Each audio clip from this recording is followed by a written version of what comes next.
Good morning and welcome to the first episode of Chubby Show. If you're wondering what this is about, it's about me living homeless for housing. But not just homeless for housing, but for an actual ecosystem to happiness and fulfillment in the age of AI. It's about so much more than just one individual piece, such as housing. It's about feeding, housing, and self-actualizing humans.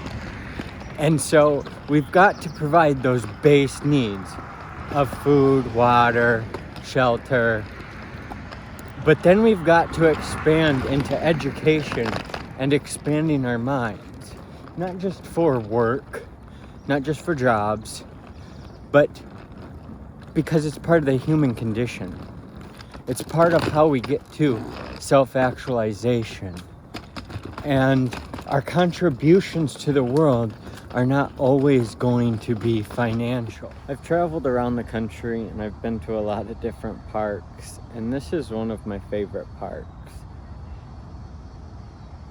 One of the more dark parts of it is that the first time I was ever in this park, I got here back in 2012 and I was exhausted.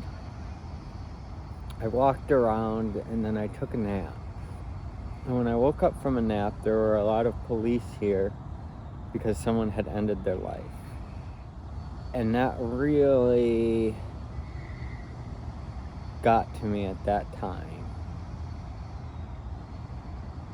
Shortly after I watched the bridge, about the Golden Gate Bridge and people jumping from there. Now there's a net that costs nearly as much as the bridge.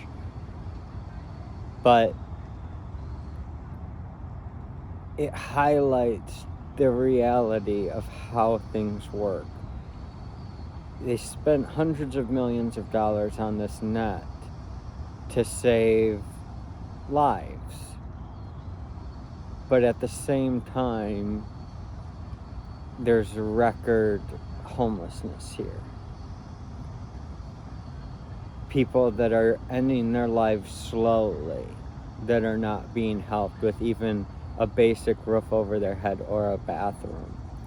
And you walk through San Francisco in certain areas, you're literally having to avoid human waste on the ground.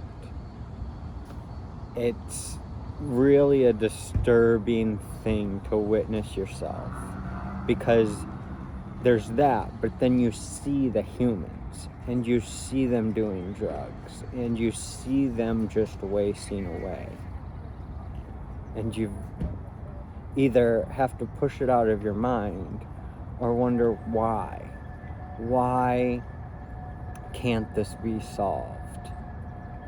Why can't small housing be created? Why do they get to that level? And you start looking at their teeth and you start looking at all these things. And when their teeth are that way and they have pain and they have, emotional issues that may be a mental disability or a mental illness, you start to really struggle with your fellow humans and their priorities. I'm actually living in a tent in Silicon Valley, and I'm living homeless to solve homelessness. And in order to do this, I have to raise funding. And a lot of investors don't want to be part of such a grand vision. Even when the economics make sense, they don't want to be involved with compute, even though compute is extremely important to AI and can be reused for heating housing. But they don't want to necessarily bet on a founder that has such a humanitarian mission and may focus on humans over financial profits. So I'm learning each day to figure out not only how to pitch this, but who to pitch it to. And maybe it will be some philanthropists that just make a lot of money. For example, one of the pieces of this, a company is raising at a $200 million post-money valuation. They may or may not actually do it, but they've already supposedly turned down $1 million checks. So how do we make a difference in that situation?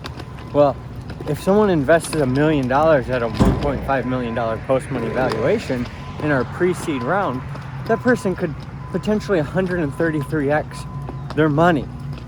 Now, if that's a philanthropist, they're not expecting to do that. And they'll probably just hold. And then it expands even further because that's not where we end. You know, this is a 25-year mission here to feed, house, and self-actualize 1 billion humans. By that point, it'll be roughly 10% of humanity. And right now, there is 1/4 of humanity, about 25%, that is without adequate toilets and clean water. So there's a lot that goes into this to uplift humanity as a whole. Since I've been living out here, I had a conversation with someone that I've known my entire life, and they've had a problem with alcoholism. And they said that I hated them, and I don't hate them. But I finally said what I should have said a long time ago, and I said, you know, I don't hate you. I love you, but I hate the alcoholism. I hate the things that you do on alcohol. And the I hate that it destroys relationships, because it's damaged so many relationships over the years.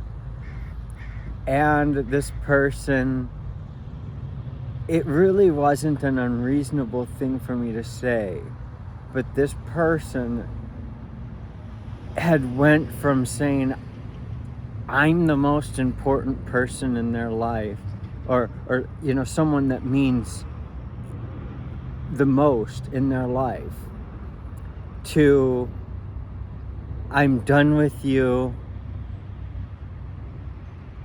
and that's it.